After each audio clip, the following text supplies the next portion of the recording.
Hey everyone, this is day 5, last day of week 2. We've done, different paintings, and all of them coming from different urges and different needs, or reminding us of different stories. I actually think that that's super important for me, that a painting is not just a formal exercise where I'm thinking about value, color, hue, saturation. Those things are going to be always there when you paint. Those you can always expect. But what makes me feel a sense of attachment to a painting is if I can reminisce about a story, another painting, a moment in my life. And that I feel is something that can kind of accompany the painting, and it makes it feel different. I don't know where that lies. I can't tell you that that's something tangible, because maybe it isn't. But I do know that it feels very, very different when I just detach myself and paint an object, any object, and that's it, and I'm done. Compared to when I see something and I sense, okay, this is something that I want to paint because it feels homely. It feels like it was my own experience. I'm not living somebody else's experience through my own painting. I'm not trying to imitate anything else. I'm just looking at my life and saying, okay, this I can sense my own. Let me see if I can figure out why I can sense it my own while I paint it. So for this last one, it's super anecdotal, but like I told you guys, we did one painting of Fer's coat that was hanging, after we washed it and dry it. And that painting, unfortunately, the video that we did for that painting, which would have been really nice, but it was totally out of focus and nobody could have watched that.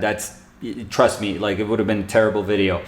When I was kind of mourning the loss of this video, I was looking at the space where we hang our clothes, and I just brought my gaze down, and that's also where we keep the bags inside bags, where we just put stuff in there or throw stuff away.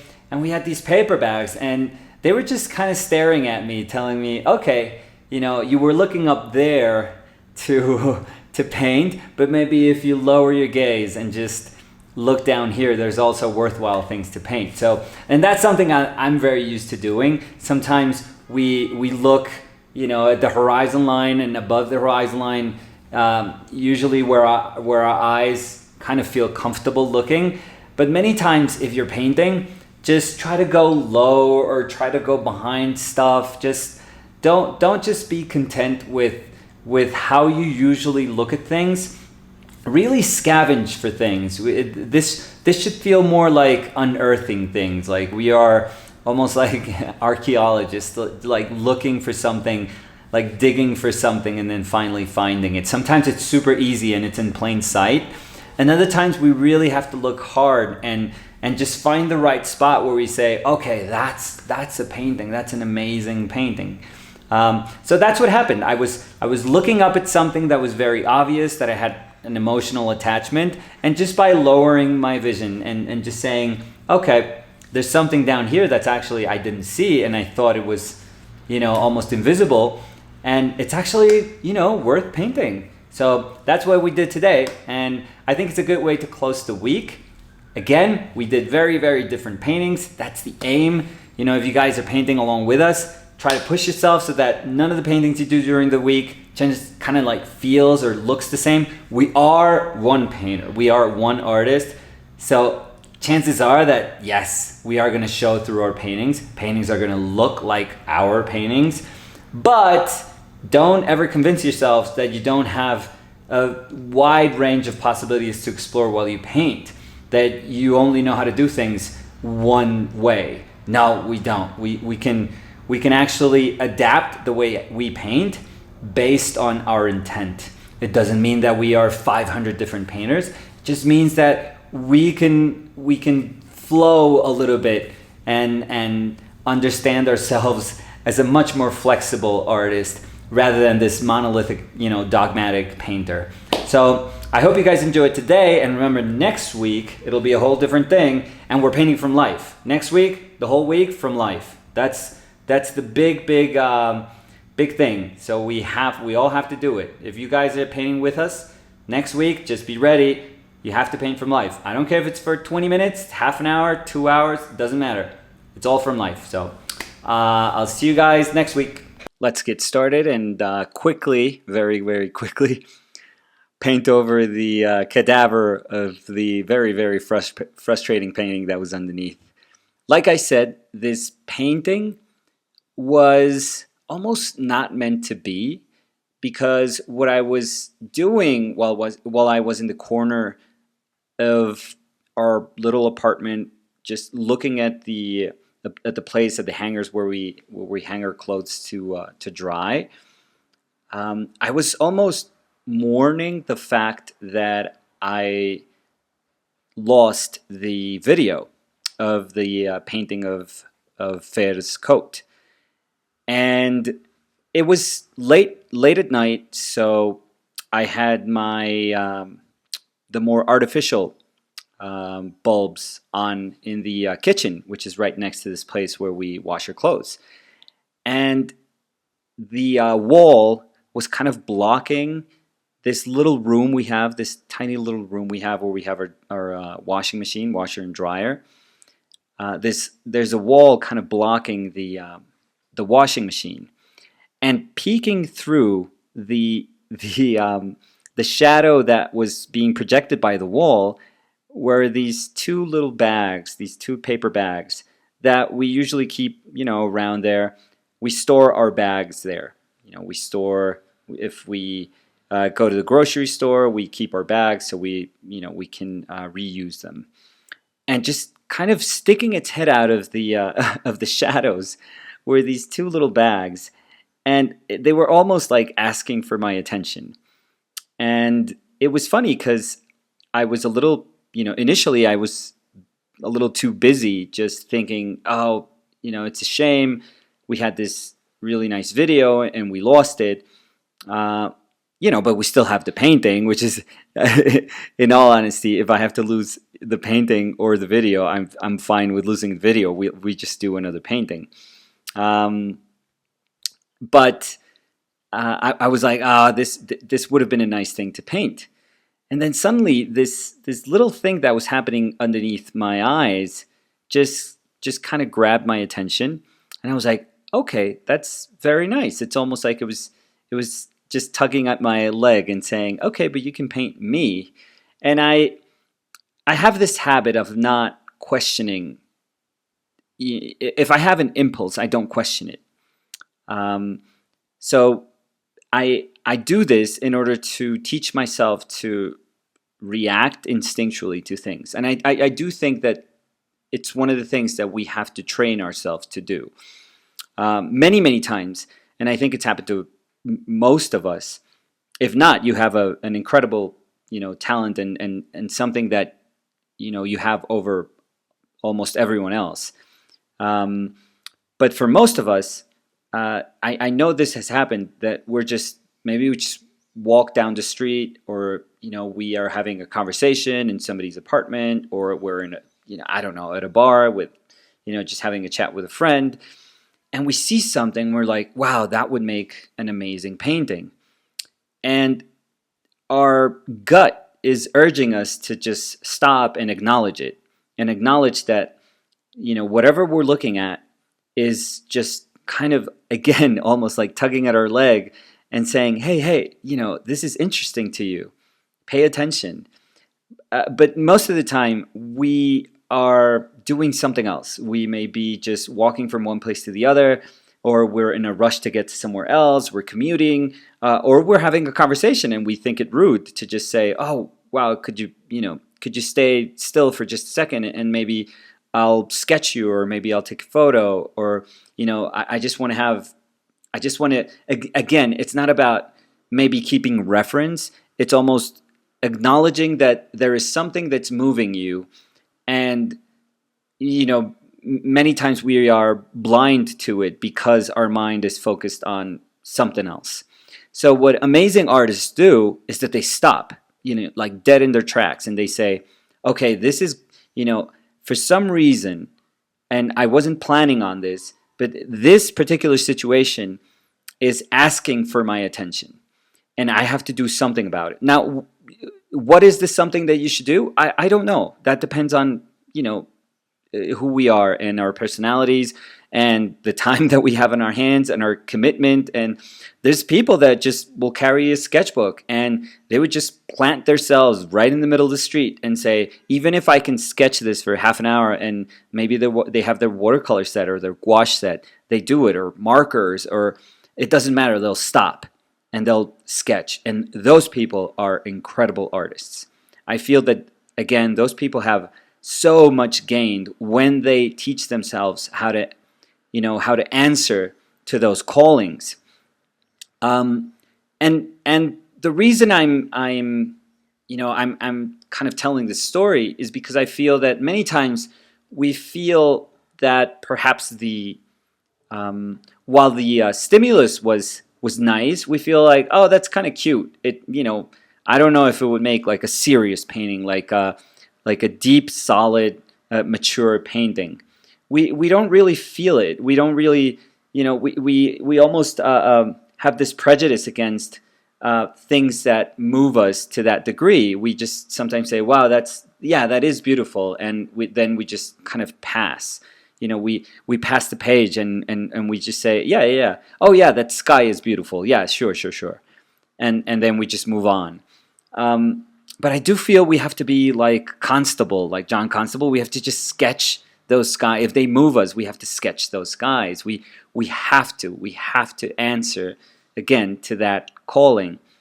And the cool thing is that there's no way that I could tell you what is going to move you. That's impossible for me to teach or to, it's not like 12 tips to be moved by something.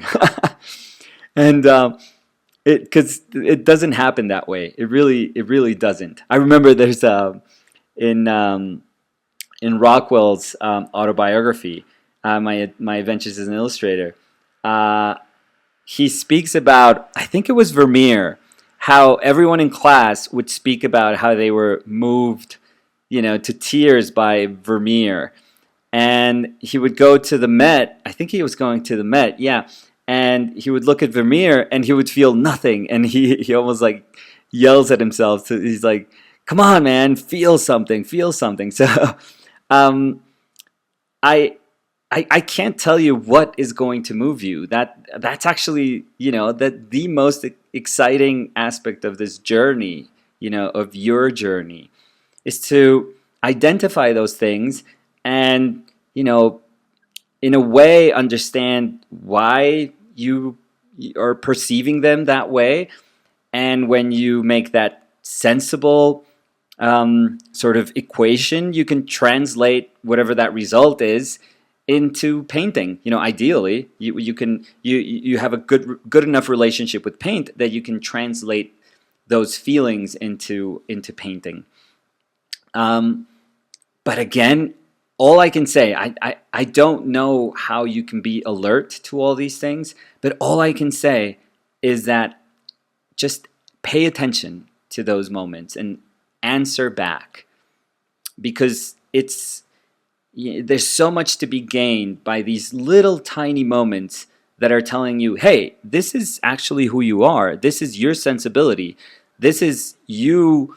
These are the things that are attracting you. These are the things that are moving you. Don't question them. Just answer. Don't make them part of this bigger equation, this more complex equation of why you're painting, why you're making art. No, just respect it and say, wow, let me explore this. Let me see where this can take me. And there's nothing minor about these moments. They are, in essence, who you are. So I acknowledged that these two little bags were, kind of peeking at me. And I was like, okay, this is going to be the painting. Sometimes the painting has a very deep emotional connection with me. And many times they are, they just happen, and I allow them to happen. And this is what's cool about it. Like I I I allow myself to paint them, to paint these moments, and more importantly, to enjoy them. Uh, as with the other paintings, one of the things that I always do is I try to contextualize what I'm doing in a bigger sense of painting. So one of the things that I actually loved about what was happening in this tiny, again, almost inconsequential moment was that there is a wall that is projecting this shadow. Like I know which wall it is because it's our kitchen, and I know exactly where these bags are, and I know exactly what that wall is actually covering, which is the washing and drying machine. Um, but the observer doesn't know. All the observer knows is that there is this shadow that is being projected from some object that it lives outside of the image, and that is traveling through the image, through that first plane of the image, and then it's actually almost climbing up those bags, and then projecting another shadow onto the wall in the background.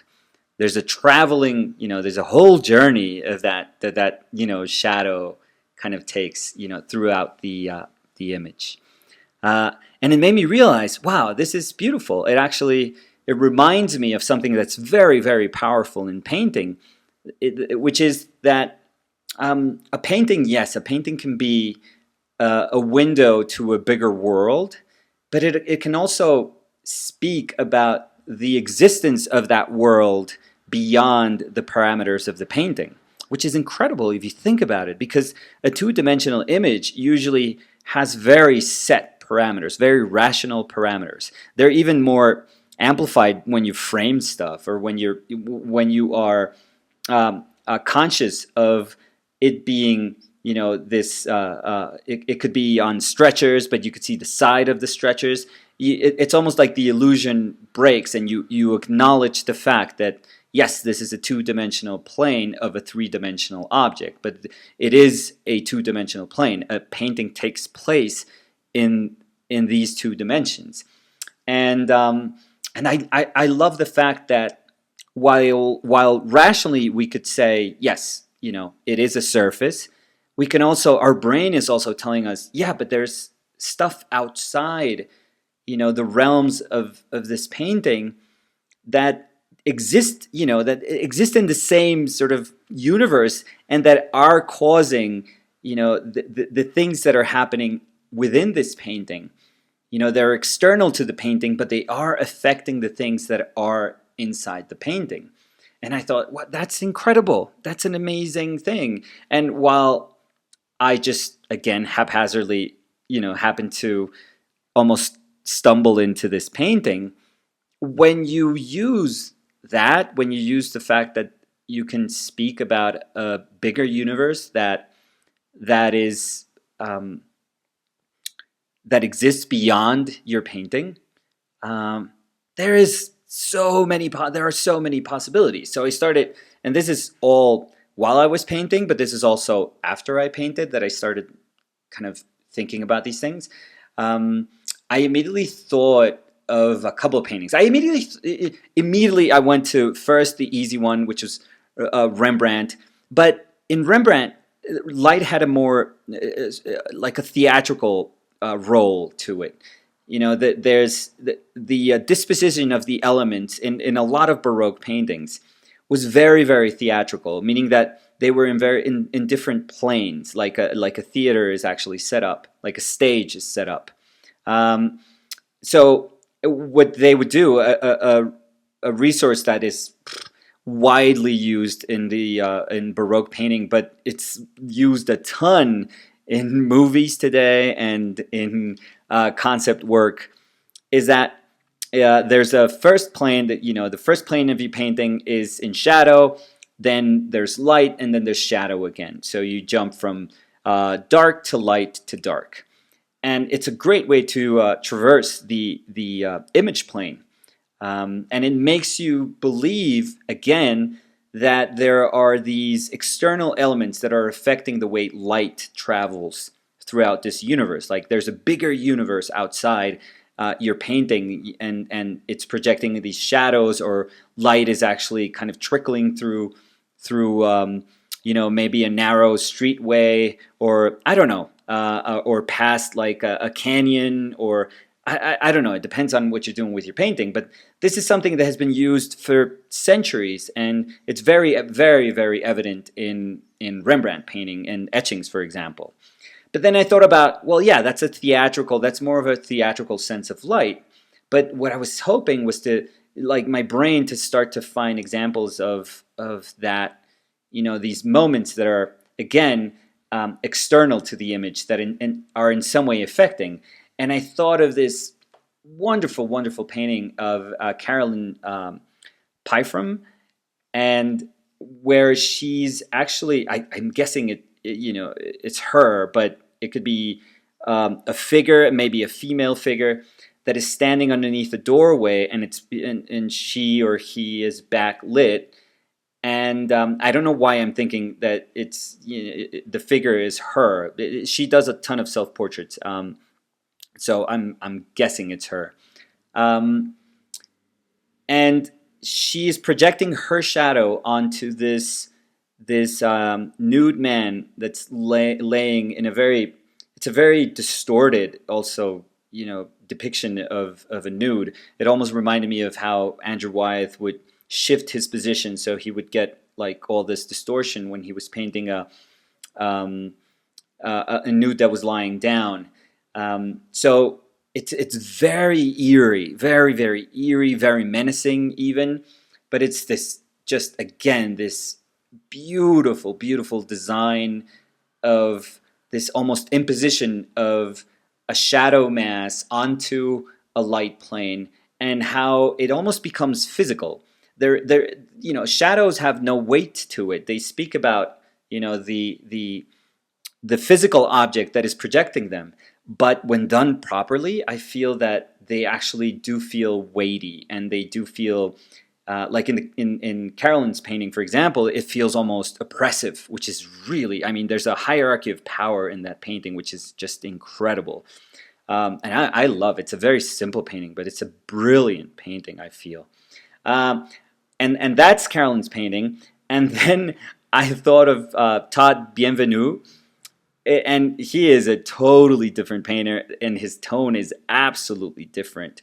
But again, and here are some examples of his painting.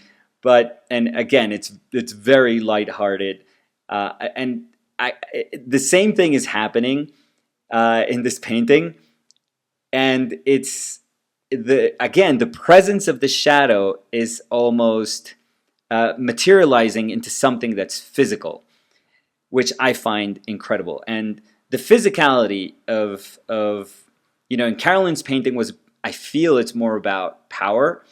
In Todd's painting, it's just it is sexual in nature, but it is sarcastic. There's a insane sense of humor to it, and just simplicity of shapes. And so I love that they can have, in essence, the shadow that is being projected comes from the same object, which is another human being, and is projected onto another human being. But the feeling of each one of these paintings is so vastly different that I feel it's fantastic that we can get such a big range of emotion, depending on, again, the way we arrange shapes, and just the narrative that is behind our painting. And it got me thinking a little bit more, and I remember, and just very, very fondly, one of Vincent Desiderio's painting of him and his son. And there's this opaque projector that is projecting, I'm not sure what he's projecting, and I should have looked it up just to be sure. It almost feels like Boltanski or I don't know. There's these very kind of strange images and close-ups of heads, but I love that the object is there, and the object is there and it's a very, very tender painting, but the object is there to almost surpass that tenderness, and almost cut it with a knife, and cut it like a knife, and just slice through it, and then project these very strange images onto the background. Um, but which is amazing. It's just such an ambiguous quality of light, and yes, it has to do with what is being projected and what's being projected on, um, because again, there's this sweet quality to this embrace of Vincent and his son, and yet this object, which is, I don't know if you guys remember what an opaque projector looks like, or even like feels like, and just how it sounds and how much it weighs. It's this like fossil. It's this dinosaur. It's a very, again, almost menacing object, and I like that the source of that projection of light exists there. It's not something that's external to the painting. So what's cool about it is that we can do this in so many different ways. I mean, there can be something external that is that is our light source, that is actually our light source is actually flowing, and it's being blocked by something external to the painting, and because it's blocked, it's projecting itself onto our image. Or we can actually speak about the light source. Now, it's cool to just go back to Rembrandt, because many times in Rembrandt there's a very strange, almost abstract definition of light source. He, for example, when he had a nativity scene, he would always have baby Jesus be the light source. It's not that there was a candle in that scene, or there's a tiny window. No, it was God is the source of light in his paintings, it was incredible. Like, light doesn't come from something else externally; it emanates. And there's I remember Goya's Christ. That one also feels like it's emanating light as opposed to being lit. So it's incredible when we start thinking about our light source and the way light can travel and where it comes from, and if it comes from within our image, if it comes from outside our image, and how powerful, absolutely powerful that can be. And when I was thinking about, oh, by the way, there's another Desiderio painting that I just remembered, that is these two kids. I don't know who these kids are. Maybe they're his other kids, or I don't know. But there's these two kids on a couch. They're sleeping, and it's almost like the painting is cut in half, and the upper part is a projection of a bicycle, I would say, like the wheel of a bicycle, and it's kind of distorted onto the wall, and it's fascinating. I immediately, it got me thinking, wow, even a projection can speak about something that's external, that's being projected onto our image plane, but if for some reason, because it is external, it can also feel otherworldly. It can also feel like it belongs. Yes, it's coming from outside, and because it's coming from outside, it actually feels like it's another reality. So this particular Desiderio painting has that feeling, that the same feeling. I mean, it's far more lighthearted, but that an N.C. Wyeth painting has when there's a giant forming in the clouds of the sky, or a Norman Rockwell painting with the kid reading. I'm working off my memory here, but the kid that's reading all these fantasy stories, and again, in the sky, there's all his imagination is making all these novels, or all these stories kind of come to life.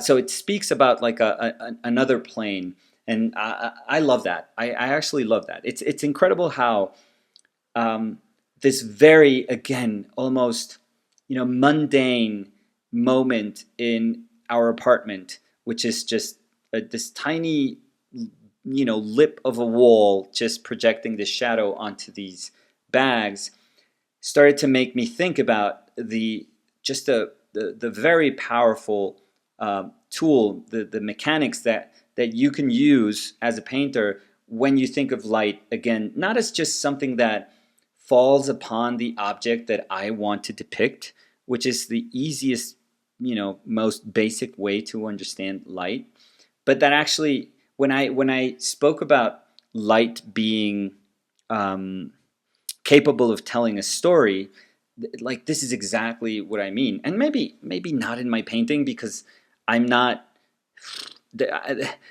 there's these daily exercise that I'm doing.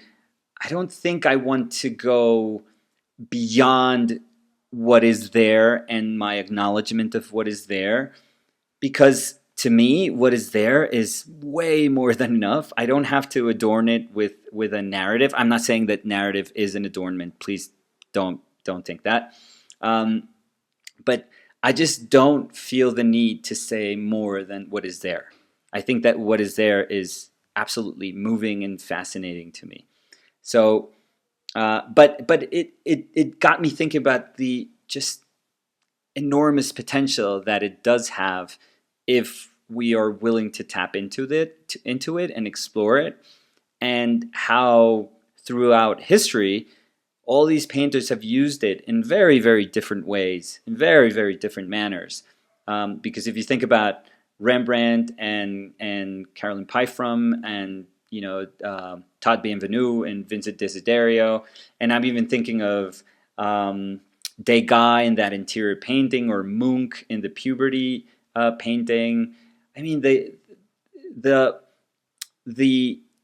the character of light and the shadow that is being projected on those images just varies dramatically. I mean, the if you take Degas' interior and you take Bienvenu's painting, I mean, the emotion, the range of emotions is just, there's a gap. There's an enormous gap between those two paintings. I don't think one is better than the other, to be completely. I mean, the guy is an absolute master, but I think Bienvenu's paintings are absolutely wonderful too. But there is such a range of unexplored territory with such a simple tool, because when we think about light, and we think that for with oil painting, let's not speak about painting, which is thousands of years older, but just oil painting, and which has been here for almost 600 years, and just everything that we've explored about light, about how light actually falls and onto our subject matter, and how it bounces, and how nowadays, where we have like a scientific knowledge of how light works, and we can nominate all these tons of different conditions in light, and yet there's still so many just amazing, wonderful ways to explore it, and it is up to all of us to do that. And my hope is that when we open ourselves to reacting to these moments in our everyday lives, they spur not something bigger, because I don't think that these are sketches, and then for them to be valid, for them to be worthwhile, for them to have a sense of worth, then they have to become something else, something bigger, a bigger painting, a painting that takes months, a painting that is more complex. I don't think so. I think there is just a joyful value when you teach yourself how to stop, look at something, and hopefully, if we train ourselves well, we sketch it and we draw it, or we paint it, or we think about it, or we obsess about it, and we take a picture, and then we paint it, and then we think, wow, where does my painting lie on this bigger context of painting, and how can it be part of this bigger chain where everything is beautifully connected and linked, and that is, honestly, that's the hope of this exercise that we're going to do for 2 years, and which is somebody wrote to me, I think in my Instagram feed, is like, wow, we hope you don't burn yourself out. It's not going to happen. It really isn't. It's not about just me just kind of scavenging for paintings and saying, oh, I have to paint this because it looks nice, and then I'll be able to sell it. Or no. It's the perfect exercise so that I can keep training myself and just identifying things that I find just incredible about painting, and they're awe-inspiring. And every time I see them, I'm like, wow, this is almost unexplored territory. This is, I could paint for centuries if I have the chance, and I could do it for every single day if I had the chance.